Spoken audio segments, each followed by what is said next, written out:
This is a production of PBS Charlotte.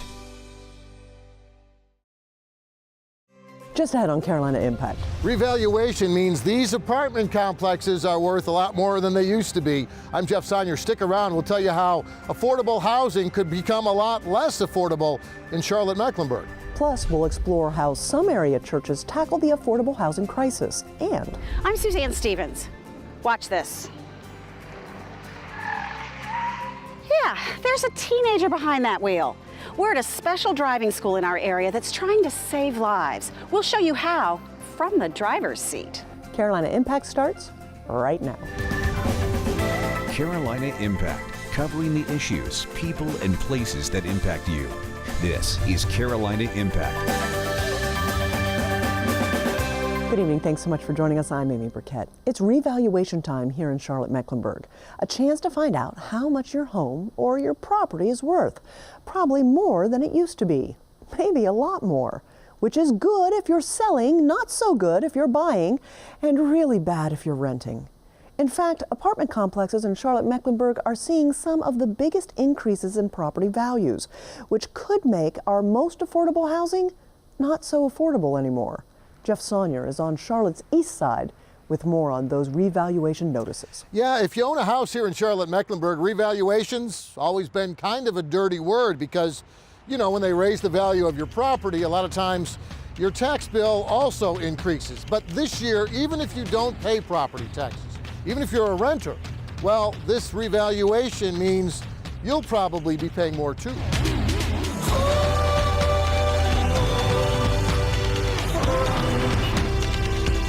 $79, $46, $97. They're not just numbers on a page. If tax rates stayed the same, what we were seeing was an average of a $65 per month rent increase. Julie Porter, president of Charlotte Mecklenburg's Housing Partnership, says that's how much more renting an apartment could cost because of skyrocketing property values at what have been Charlotte's most affordable apartment complex. So let's just start here. $64 in rent increase, $69, $70, $73, $88, $98, $104. Property owners see this coming. I'm not sure renters see this coming. Oh, absolutely not. They don't think about property tax. They maybe even see it on the news, and they never think of how it might actually affect them and what their rent might change to. And suddenly, boom, you know, their next lease comes up and their landlord says, I'm sorry, our property tax went up. You know, we're gonna charge you an extra $50 a month. That's terrible. I feel some kind of way. If they raise it by 50, that means I'll be paying $800 a month. If they raise it by 60, I'll be paying what, $810? Like, I don't have time for that. I really don't. You can't afford that. No, I can't. We caught up with Gabrielle Quick waiting for a bus outside her apartment complex on Central Avenue, where the old property value was $6.6 million. The new property value is $19 million, which the Housing Partnership says could translate into a $73 a month rent increase. Wouldn't even keep a roof over my head. If they raised to $850, yeah, you'd be seeing me homeless. It forces you to move.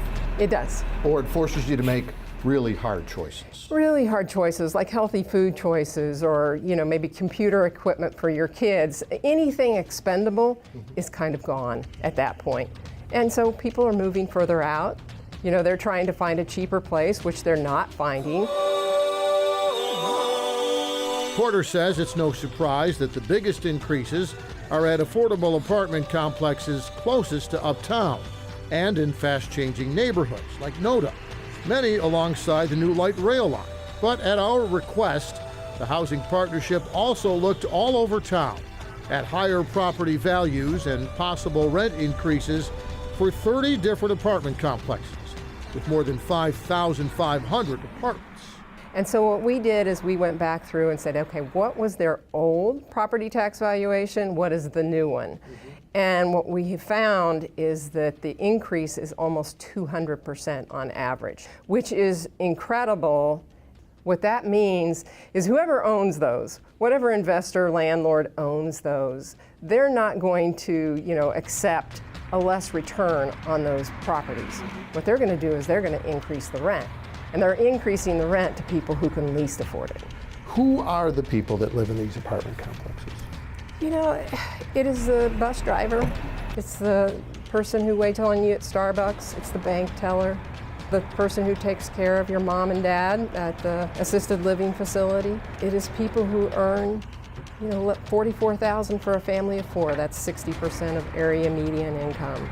So it is a lot of people in Charlotte. It's probably, you know, a good 30–40% of Charlotte.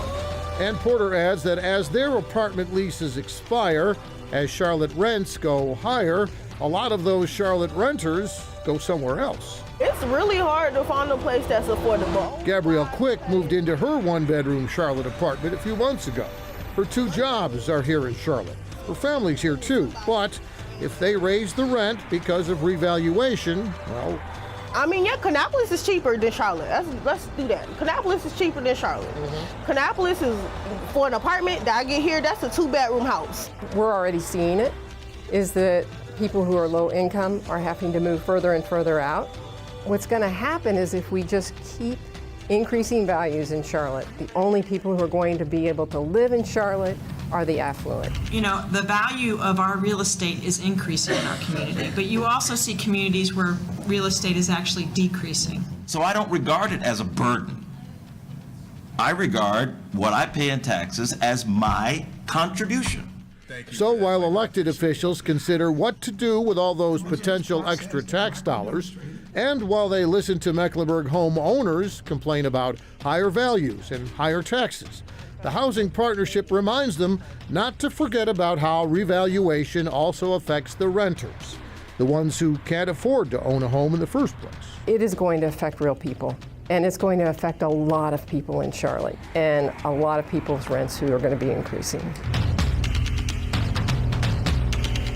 Of course, how much your rent increases depends on where the city and the county set the new property tax rate. But even if they decide to lower taxes to offset the higher property values, well, because these apartment complexes have increased so much in value, there's probably going to be some sort of rent increase. Amy? Thanks so much, Jeff. This year's property revaluation is the first in Mecklenburg County since 2011. Property owners have until May 20th to appeal if they think the value on their property is wrong. High property values usually mean higher property taxes. You can find out more on Mecklenburg County's special website. You'll find it online at meckreval.com. Well, revaluation's impact on the renters is surprising to many of us. The truth is, higher rents will only make the housing crisis even worse. Right now in Charlotte, 34,000 affordable housing units are needed, but pockets of help are coming around the city. Houses of worship are building homes. Carolina Impact's Tanisha Johnson has that story. In just about every part of Charlotte, you'll find new housing going up fast. The problem, not everyone can afford it. But churches like St. Paul Baptist in the Belmont community in Charlotte have started to dig away at this issue by actually building affordable housing. Now, when we talk about the church, there are 2 understandings of the church. Y'all with me? Pastor Robert Scott says for the first time, they're not just helping people with rent and utilities, but taking the next step. Here at St. Paul, it is not our intention to go anywhere, but really our intention to give lift to this corner where we serve, and to have impact not only in the Belmont neighborhood, but throughout Charlotte. When finished, there will be 112 units made up of townhomes and apartments surrounding St. Paul Baptist. 60 units are dedicated for seniors like 69-year-old Frankie Davis. I'm just so at awe in this place because it just feels like it's mine. You have to qualify to live here. This development is for residents who make 60% or less of the area median income. Pastor Scott admits getting started wasn't easy. New costly developments displaced residents in the neighborhood, and the newcomers pushed back. And there were people who say, we don't want this type of development in this neighborhood. But the church moved forward anyway by donating the land for the project and getting some $18 million in assistance from the city, Bank of America, and tax credits. One of those ways of anchoring our presence in this community was to provide some tangible, meaningful service. Throughout the building process, they've experienced temporary parking shortages, and that has created a decline in membership. But the pastor says the work is important. 60 to 70% of the people who are moving in are not members of the church. Interestingly, though, there have been people who have joined the church who have moved into the development, particularly older people. Being able to call this home is a dream come true for longtime church member Frankie Davis. This is her first brand new apartment that she can call her own. Here, she doesn't have to share anything. I'm enjoying it. I really am, because this apartment, it doesn't feel like an apartment. It feels like I got my own little house, because I got a little patio out here I can go. I got a storage closet. For the 69-year-old retired postal worker, being able to afford housing in Charlotte has always been a struggle. And the jobs that I would get, I really couldn't afford the rent that they have now. Now that things aren't so tight on her fixed income, Davis can enjoy days like this and the short Sunday morning walks across the street to church. While this is St. Paul's project, many others are doing their part, especially the Charlotte Housing Partnership. Its president, Julie Porter, says more affordable housing is on the way, including this 185-unit building going up on Charlotte's West End. I do think that they will be able to save more money and have a higher net worth. Nationally, affordable housing is a huge issue. Judy Selden Cohen helped to start a faith and housing initiative in 2018 across the city. She agrees lower rent and stability can make all the difference for someone in need of affordable housing.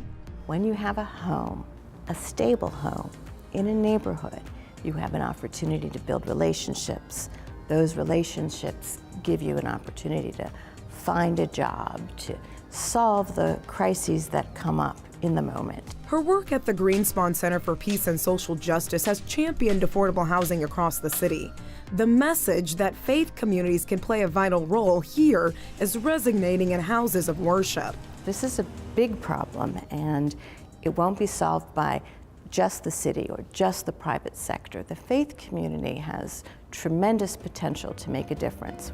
And the difference is already being felt as congregations big and small are stepping up to do whatever they can. The great thing about the faith-based community, once they realized and really kind of took to heart that it's affordable housing that is the most critical component of a healthy family, a stable family, they've been contacting us. And here at St. Paul, the commitment is real. But I am glad that we are now part of that legacy that is doing some tangible, transformative work that people can see. And for so many residents who need the help, it's the kind of work they can feel right at home. For Carolina Impact, I'm Tanisha Johnson reporting. Thanks so much, Tanisha. Work on St. Paul Baptist's new community should be finished this spring, and there are several other housing initiatives in the works, all spearheaded by the faith community. For more information on these developments around town and how to help or get involved, go to our website at pbscharlotte.org, and we'll have more information on the Carolina Impact page. Well, some parents in our area are getting up in the middle of the night to go online and sign up their teens for a special class that fills up in just 15 minutes. It's a driving class teaching kids how to react in some of the most common dangerous driving situations. The program is called B.R.A.K.E.S, started by a nonprofit in Concord, and it's gone nationwide. This is a story about one father, 2 sons, and 6,000 teenagers a year. Carolina Impact's Suzanne Stevens has more.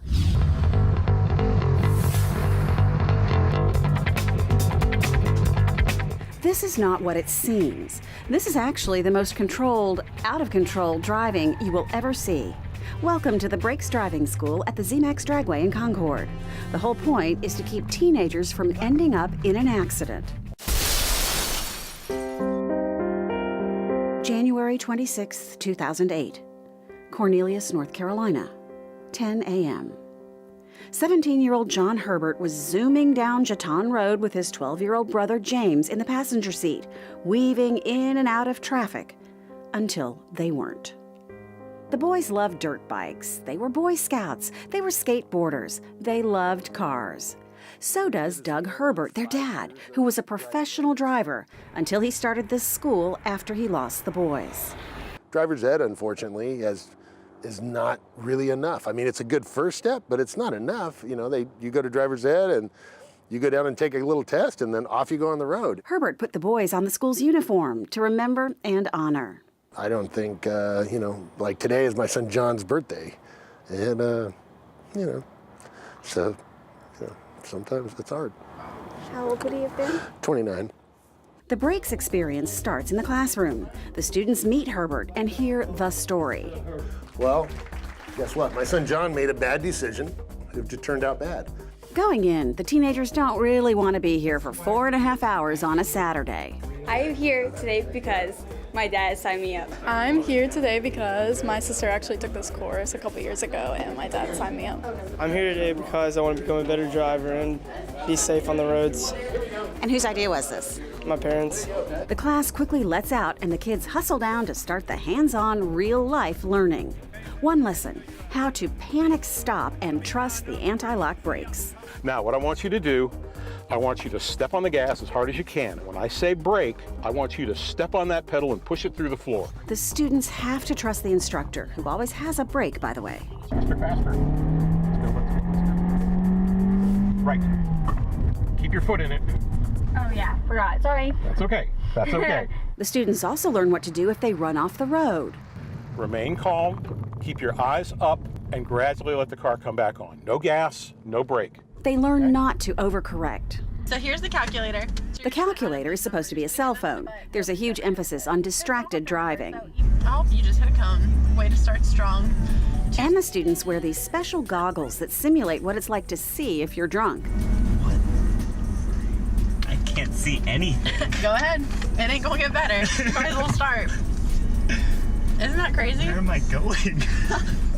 You're going right over 3 cones. Epic fail. Just kind of keep that stuff in the back of your mind. If you couldn't do it here, if you can't drive distracted here, there's literally no difference. You can't do it out there. The most dramatic lesson is spinning on wet roads going too fast. So I want you to focus, think about what we're doing, feel the car. As soon as you feel it start to slide, correct, okay? The instructors let the students spin and spin until they get it right. As they say, this is not driver's ed. It is not. Driver's ed is for you to check off your boxes and continue on to get your license. This is to make sure that you're great when you get on the road and you keep yourself, your family, your friends, and your other people on the road safe. Thank you, John. Thank you, James.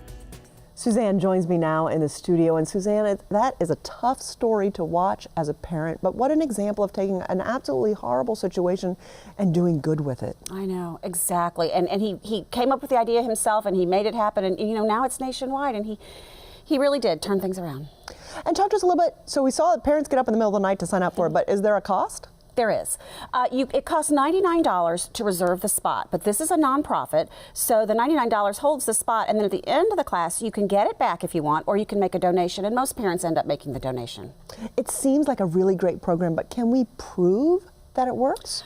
Actually, there is some data because the organizers were wondering that very thing themselves. Are we making a difference? And so there's a professor at UNC Charlotte, Dr. Friday, and he did a study. He followed graduates of the program for 4 years, and he compared what happened to them with other North Carolina kids the same age, and he found that the kids who had graduated from this program were 64% less likely to be in an accident. There's your proof. Those are great numbers. And as a parent, you want your child to have that 64% better chance of not ending up in a problem. You saw a lot of parents out there the day that you were recording the program. What was their response as they watched students go through this? Well, a lot of them were relieved because they didn't have to do it. You know, and you're a mom, it's really tense when you get in the car with your teenage driver and you're trying to teach, and there's friction. Butting heads. And so this puts someone else, professionals, in that role, and it's a huge relief to the parents to have someone else do it. Suzanne, thanks so much for sharing the stories. My pleasure. A recent study by Veterans United Loans ranked Charlotte in the top 20 for best cities for veterans. The study compared the 100 most populated cities across 4 key categories: economic wellness, employment, availability of VA benefits, and quality of life. More than 50,000 veterans live in Mecklenburg County and another 100,000 in the surrounding region. There's one local nonprofit that's doing all it can to help our veterans, and Carolina Impact's Jason Terzes has the details. Surprise! No way. U.S. military personnel coming home to surprise loved ones. No matter how many times you see it, it never gets old. Do we have another gift for Mariette? Okay. And in many cases brings tears to your eyes. But that pure elation is oftentimes the high point. Many veterans coming home suffer post-traumatic stress disorder, or PTSD, experiencing flashbacks, nightmares, and severe anxiety. So our veterans have a myriad of goals and challenges that come, connected to their military service. Over the next 5 years, an estimated 1.5 million American service members will be returning to civilian life. There's a ton of veterans in our community that you don't even know ever served. Charlotte is the 9th most populated veteran city in the United States, which is amazing because there's not a military base within 90 miles of here. Formed in 2011 by Tommy Norman, Veterans Bridge Home was started to help make the transition to civilian life just a little bit easier. We helped connect our military-connected families to the best jobs, resources, and social opportunities this region has to offer. They could be a veteran from Vietnam or Korea, or they could be a veteran who's just leaving the service now. Help them navigate the services, benefits, and create a network of friends for them to become our neighbors and our members of our community. Veterans Bridge Home helps with job placement, housing, financial assistance, and healthcare needs, partnering with some 200 local companies and 75 nonprofits. This organization is just unbelievable. If you haven't heard of Veterans Bridge Home, it's one of the most incredible nonprofits in Charlotte. It's really one of its kind in the region, if not the country. We see most veterans in Charlotte right now are looking for housing. They're looking for a job. Recently we had a veteran who was living in her car with her child, and we helped connect them to emergency housing. She already had a job, she just was kind of underemployed. The organization is funded by corporations, foundations, and individual grants, and also receives funding from the county and state governments. Serving on average 150 families per month, Veterans Bridge Home has assisted over 5,000 families since first starting. For me, it was really the first sense of community with a veteran group I'd ever had. Moving recently from California to Charlotte, Holly Blumhart was invited to a Veterans Bridge Home function by a friend. She's been attending events ever since. I think the biggest thing that Veterans Bridge Home has given to me is a social network. And I mean, they're literally people that I met from that very first meeting that I still talk with today. Veterans are more likely to volunteer in their community. They're more likely to vote. They're more likely actually to give to charitable causes. Count Holly is one of those many veteran volunteers. She's been spending many of her weekends at the Carolina coast, which was devastated last fall by Hurricane Florence. We've committed to give 100,000 hours of community service to the community of New Bern over the next 2 years. And so far we've been fulfilling that by going out and cleaning up the debris. We're trying to help restore hope for people that have been devastated. They've lost everything. One of the area companies Veterans Bridge Home partners with is investment firm Northwestern Mutual in South Park. Its managing partner, Richard Worrell, is a former Marine. Our goal is to hire 20% of our new hires are former military. So we're very strategic about that. This is a hard business. It's for the right person, this is the greatest career in the world. And veterans have the intangibles needed to be successful. And Northwestern practices what it preaches, with 27 veterans on staff. And they say retention rate for those vets is higher than with non-military employees. They are incredibly motivated, focused, attention to detail, hardworking, ethical. They have all the attributes that we're looking for and most employers are looking for. They have an innate ability to adapt. They can assimilate in and out of marketplaces very well. They're used to and comfortable in challenging situations. They're high achievers. They're top performers. They're self-motivated. They're resilient. But more importantly, they like to make an impact. One of Northwestern Mutual's recent hires is Stuart Vaughn, a United States Military Academy at West Point graduate. He served 5 years active duty in the Army.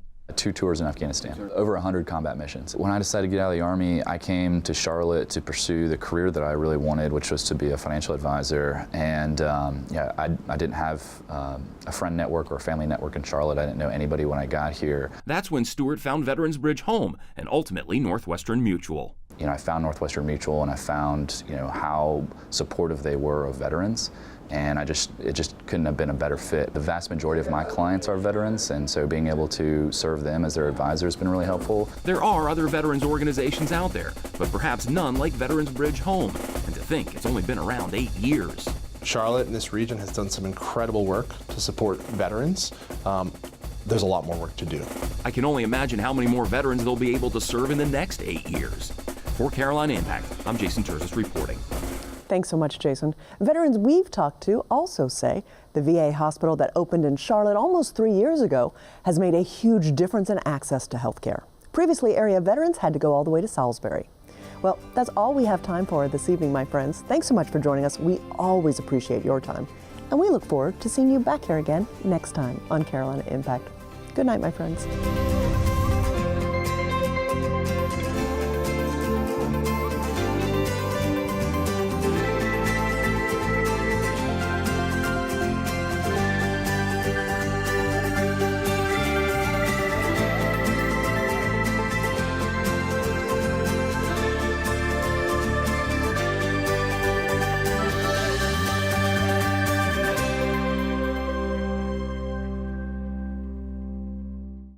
A production of PBS Charlotte.